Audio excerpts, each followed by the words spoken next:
Anna Roussillon, vous le disiez tout à l'heure, vous avez voulu voir comment on vivait cette révolution dans l'arrière-pays, dans la vallée de Luxor en l'occurrence. Il y en a eu beaucoup, des films sur la révolution égyptienne, des fictions, des documentaires. Vous avez choisi un angle très précis. Pourquoi ? Ça s'est fait un peu d'une certaine manière par hasard en fait. J'avais commencé à travailler à la campagne en Égypte avant la Révolution. Et j'avais rencontré Farraj, avec qui, donc le personnage principal du film, qui est paysan, et avec qui on a tissé un lien d'amitié assez fort dès le départ avec sa famille, ses voisins, donc au village, que je connaissais bien. Et donc j'avais commencé à travailler sur un projet de film, et la révolution commence, et du coup là, pour moi, c'était plus possible de continuer comme si c'était rien passé. Ouais.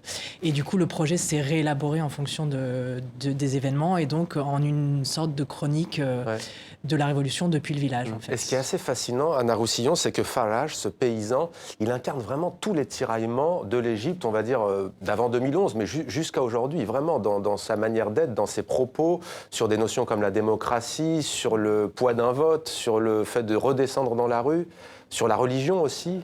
C'est ça qui m'intéressait en fait. Je voulais filmer un cheminement, c'est-à-dire sortir du temps médiatique très concentré sur Tahrir et très concentré sur la lutte, les mobilisations et tout ça, et du coup voir comment chez quelqu'un, un personnage, ses voisins aussi, se mettait en place un cheminement politique, donc quelque chose qui a à voir avec un chemin de pensée en fait. Et comment est-ce qu'on se sent relié à ces événements quand on n'y participe pas, comment est-ce qu'on construit sa compréhension d'une situation et pas considérer ça comme étant donné, comme étant évident, comme étant facile.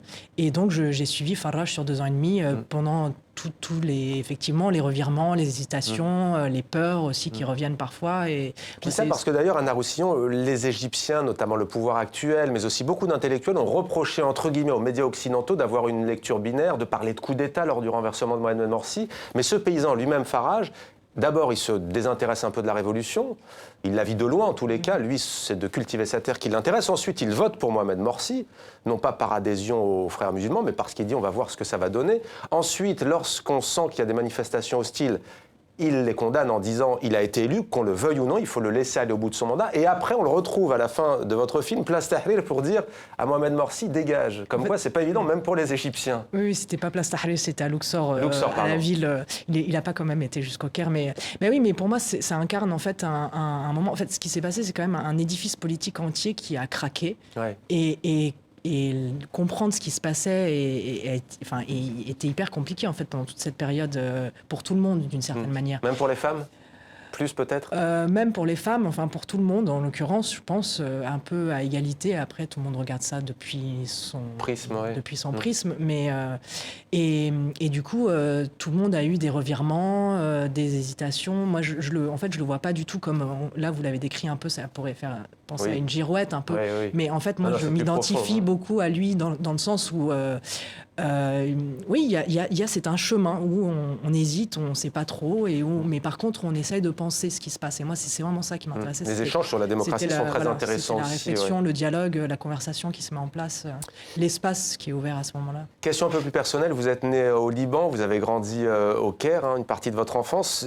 Ce film est parfois très touchant. Alors, on vous souhaite longue vie, mais Farraj, ce paysan, dit absolument, lorsque tu mourras, il faut que tu sois enterré ici. Comment tu veux qu'on aille te rendre visite si on doit aller en Europe, en France, etc. Comment êtes-vous ressorti de cette expérience ? Je pense que j'ai décidé d'être, en tout cas, enterré à côté de la mère de Farraj, parce qu'on a en Égypte, dans les cimetières, il y a des gros cactus. Et une fois, j'avais été rendre visite à la mère de Farraj, donc au cimetière, sur sa tombe, et Farraj m'a montré ce cactus en disant c'est ma mère. Et cette image de mère cactus, sans nom, tout ça, ça m'avait assez plu. كويسة بس كنت عايزة أجي مصر. لا وهتيجي ليه احنا كنا كويسين. بس كنت عايزة أشوف الثورة. الثورة؟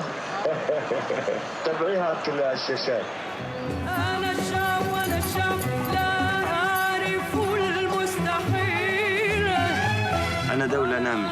أنا في سنة أولى ديمقراطية، أولى حضانة كمان ديمقراطية.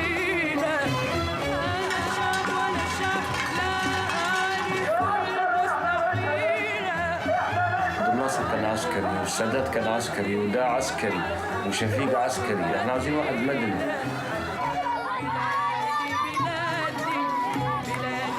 لازم تكون شيك خبر. إن الله جميل يحب الجمال. رئيسي يا ابوي رئيسي يا ابوي رئيس. رئيس مدني يحكم مصر. أول مرة نحس إن صوتي لي غلاء. أعرف المستحيل ولا أرتضي بالخلود بديل. يا رب نفسي يمشي يا رب. يا رب تستقر البلد يا رب. بس كنت معاها انت. يا ها؟ كنت مع الديمقراطية.